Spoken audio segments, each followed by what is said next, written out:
Je suis Lilian, scénariste de bande dessinée. Je fais des histoires originales et des adaptations littéraires, des livres, des romans que j'adapte en bande dessinée.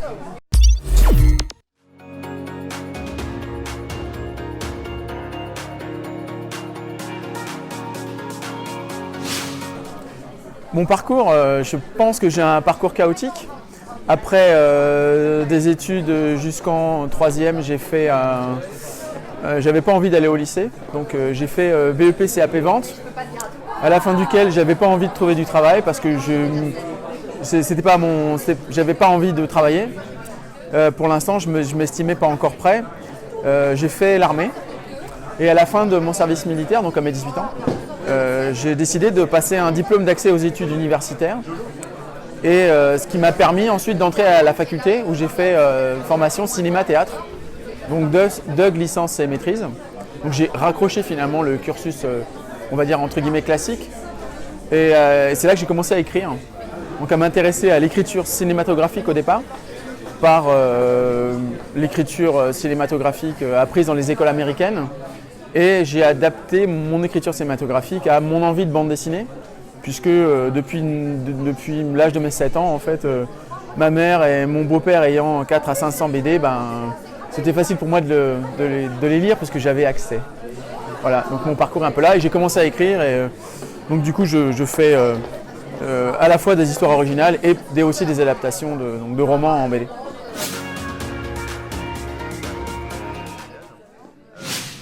Alors l'adaptation de Pierre Bottero en bande dessinée, ça vient déjà de deux fans, Solana et Leïla. Et Solana, son père est éditeur. Donc elle a donné ce roman-là à son père. Et donc Jean-Claude Camano, qui est éditeur chez Glénat, qui est agent de Zeb, de Julien Nil qui fait Loup. Voilà, donc c'est quelqu'un qui connaît bien le milieu d'édition de la BD. Et donc il a monté ce projet éditorial en cherchant les bons artistes finalement pour porter cette histoire. Et c'est passé par plusieurs mains jusqu'à ce que par le coup du sort et par l'amitié ça me tombe dessus. Et j'ai monté le dossier avec une amie qui après a arrêté parce que ça mettait beaucoup de temps à se concrétiser. Et donc de pièces rapportées, je me suis retrouvé au centre et à tenir les rênes de l'adaptation scénaristique en fait. Et donc j'ai cherché une dessinatrice. Et avec Jean-Claude Camano, on est tombé d'accord sur Laurence Baldetti qui a accepté. Et c'est comme ça que j'ai commencé. Donc c'est un peu, je dirais, un peu la chance et le coup du hasard qui me font tomber dans l'œuvre de Pierre Bottero.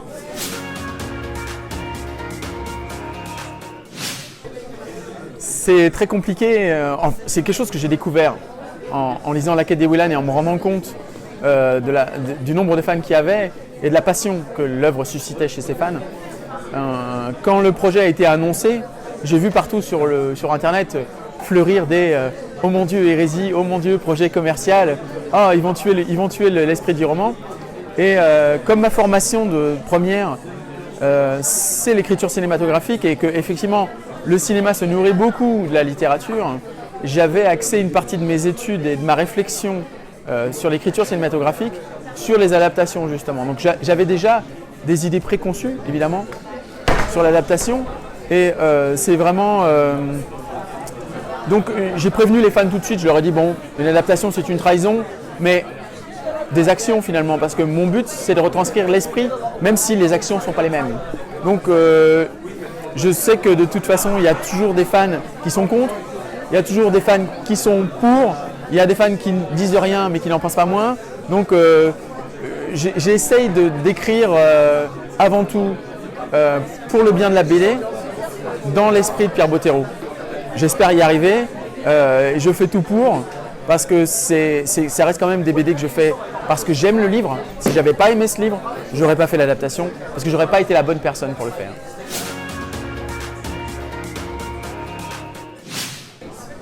Eh bien, un peu comme je disais, c'est-à-dire il y a les fans qui disparaissent et qui disent non, moi la BD, je ne veux pas en entendre parler, ça n'existe pas pour moi, seuls les romans existent. Et c'est bien, et je les respecte absolument. Et après, l'accueil est super, parce qu'il y a beaucoup de fans qui viennent avec des étoiles dans les yeux, qui veulent un dessin, qui se demandent comment on l'a trouvé, comment on aime le roman, pourquoi on a aimé. Alors que je sais très bien que je ne suis pas un lecteur de la première heure de Pierre Bottero. que j'ai pas lu ça alors que j'étais enfant ou jeune adolescent, parce que je suis plus âgé que les lecteurs qui ont apprécié les premières fois. Donc je sais que j'ai pas découvert Pierre Bottero dans mon enfance, c'est pas mes lectures d'enfance, mais le fait de ne pas être ultra fan, je pense que ça me permet de garder une petite distance et de justement pouvoir couper là où quelqu'un qui est fan, il pourrait peut-être pas couper parce que ça le torturerait. Moi, ça me torture, mais c'est des choix que j'arrive à faire.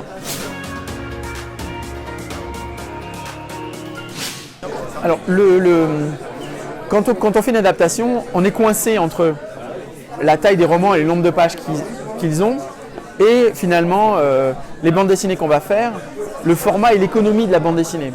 Donc avec Jean-Claude Camano, on a une réflexion sur la longueur des albums, et il semblait évident qu'il était impossible d'adapter en bande dessinée un seul roman en 2 tomes de 46 pages, qui est un peu le format classique en bande dessinée.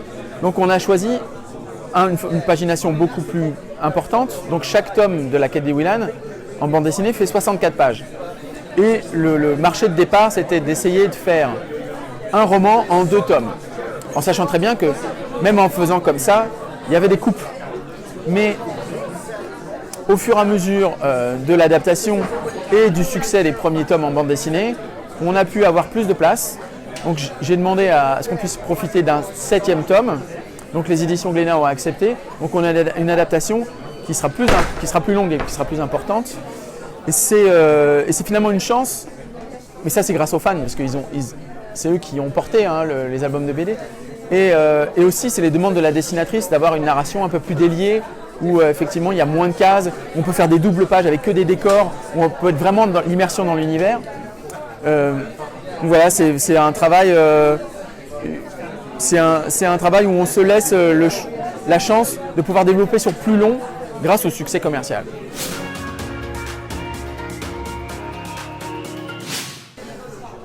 Alors déjà, un des premiers éléments, c'est la réutilisation des dialogues. Parce que dans un roman, il y a la suite des actions, mais il y a aussi la nature de l'écriture du romancier, qui fait son style. Ça, moi, je ne le fais pas. Je n'emprunte pas à Pierre Bottero son style littéraire, puisque c'est de la bande dessinée déjà. Donc, je ne suis pas romancier, je ne prétends pas remplacer Pierre Bottero, je retraduis Pierre Bottero à ma manière.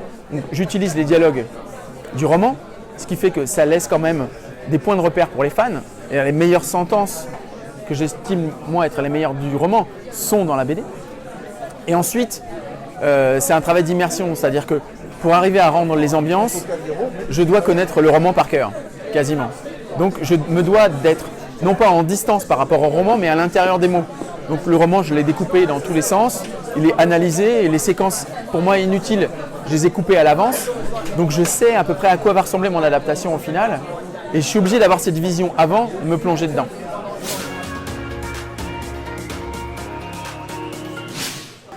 Alors sur la Quête des Willan, finalement très simple, parce que Laurence Baldetti est une dessinatrice qui aime beaucoup la fantaisie, le fantastique, et j'ai eu la chance qu'elle ne soit pas fan, en réalité, qu'elle ne soit pas une fan finie des romans, parce que sinon on serait toujours en train de discuter sur le moindre mot, la moindre virgule. Donc Laurence, elle lit les romans quand elle fait la bande dessinée. Donc avant de faire la bande dessinée du tome qu'on est en train de faire, elle lit le roman en cours en fait. Donc du coup, elle découvre en même temps que je lui livre le script. Et du coup, il y a un échange naturel.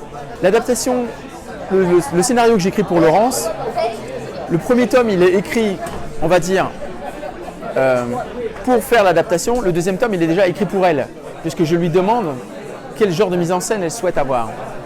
Ensuite, avec Montse, elle est espagnole. Montse Martin est espagnole, donc elle n'a pas lu le roman Elana. Elle ne se fie qu'au script de la bande dessinée et des bandes dessinées faites par Laurence. Donc elle a déjà l'univers est déjà construit, l'univers graphique.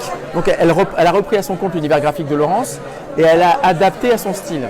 Après, moi je lui indique, parce qu'on a quand même une relation, on est tout le temps dans l'échange. J'essaie sur l'ancrage, sur les personnages. On a fait beaucoup de travail sur le design et c'est vraiment un travail sur l'échange permanent. Et bon, maintenant que je connais bien l'univers Pierre Bottero, j'ai envie de dire que après je sais à peu près où je vais, même si des fois je laisse quand même des libertés à la dessinatrice pour pas qu'elle se retrouve frustrée et que des choses qu'elle voudrait mettre d'elle-même, elle ne pourrait pas les mettre.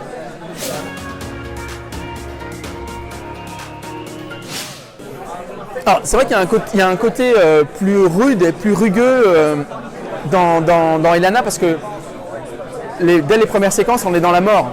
Et donc, on est dans la vie et ce personnage est tout le temps en danger et se met tout le temps en danger et tout le temps à la lisière de la vie et de la mort.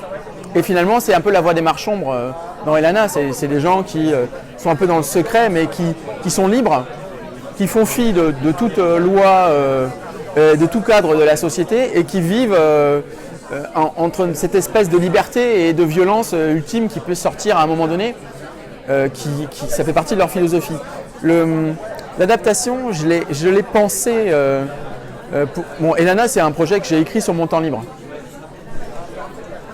Et un jour, j'ai posé le script. Déjà, je voulais voir si j'arrivais à le faire. Parce que même après avoir fait Ewilan, c'était pas certain, vu que le roman n'est pas de la même nature, c'était pas certain que j'arrive à retranscrire en bande dessinée des choses aussi rudes de la même manière, tout en faisant que ce soit différent.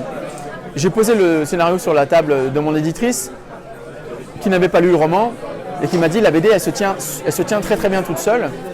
Et donc finalement, le niveau de violence indiqué et de difficulté, de dureté qu'il y a dans la BD, je vais garder ce niveau. C'est sûr que c'est plus rude, mais je pense que l'écriture de Pierre Bottero et les dialogues qu'il utilise et les mots font que la violence n'est pas ressentie comme quelque chose de gratuit, mais comme quelque chose qui sert à la construction du personnage et donc à son changement intérieur.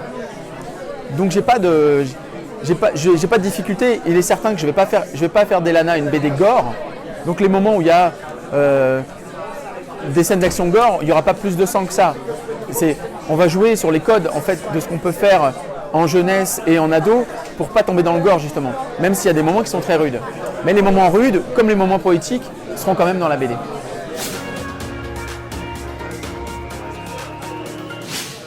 Alors en ce moment, donc je suis en finition du tome 2 d'Elana, donc qui doit se finir, en janvier, on doit livrer en janvier. Donc je suis dans les toutes dernières pages de l'écriture du tome et Montse Martin a déjà beaucoup avancé comme le coloriste. Je suis en pleine écriture du tome 5 de la quête des Willan.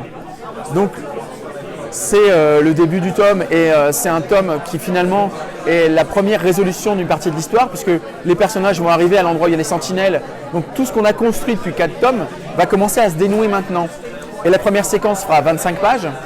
Donc c'est une séquence immersive, lourde, où il se passe beaucoup de choses, où on est plongé comme ça dans une sorte de plan séquence en réalité, où on va suivre les personnages dans un moment de délivrance qui finit par une apothéose un peu lyrique et avec ces personnages qui se retrouvent, etc. Donc il y a ça c'est important. Je suis en pleine écriture du tome 3 de La Famille Fantastique parce que le premier étant sorti en mars, le deuxième est fini depuis 3 jours au niveau du dessin et de la couleur, il sort en février et on sortira le tome 3 en septembre l'année d'après. Je travaille sur l'adaptation du roman de Yves Grevet, Métaux, voilà, qui va sortir aux éditions Glénat l'année prochaine avec Alexandre Nesme. Donc je fais pas mal de choses en ce moment.